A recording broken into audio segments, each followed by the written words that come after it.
Welcome to FluentFaster, the English podcast for learners.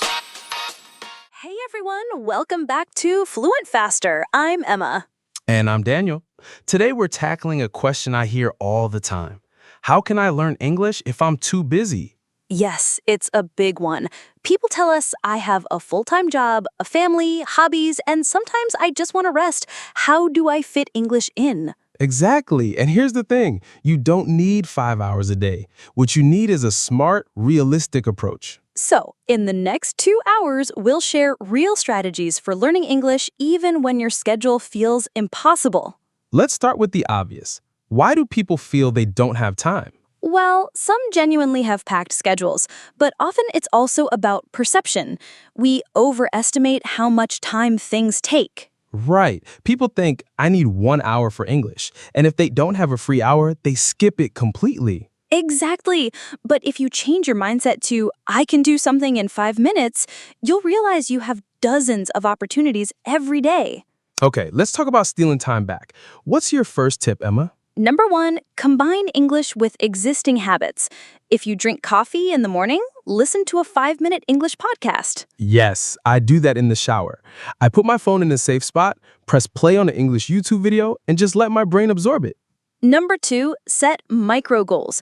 Instead of, I'll study for an hour, say, I'll learn 3 new words today, or I'll listen to 1 short story.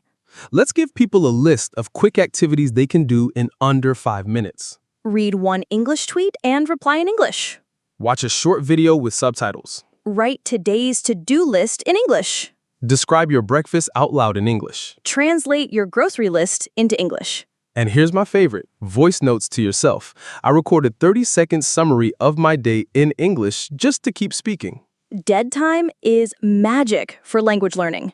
For those who don't know, dead time is when you're doing something else, but your brain is free. Commuting, cleaning, waiting in line. Exactly. Use that time for listening practice, repeating phrases, or shadowing.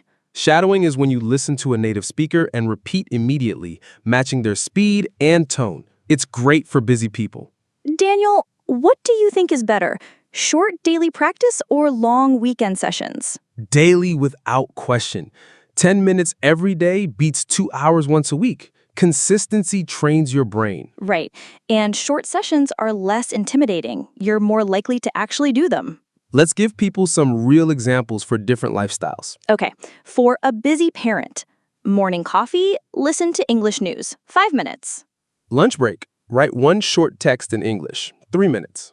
Evening, read a short English story with kids, 10 minutes. For a full-time worker with the commute, bus or train, listen to an English podcast, 15 minutes. Lunch, read a blog post in English, 5 minutes. Before bed, review 3 new words, 3 minutes. One last thing, people feel guilty when they can't study enough. Yeah, but guilt kills motivation. Be proud of any English you do in a day. Exactly. The point is progress, not perfection.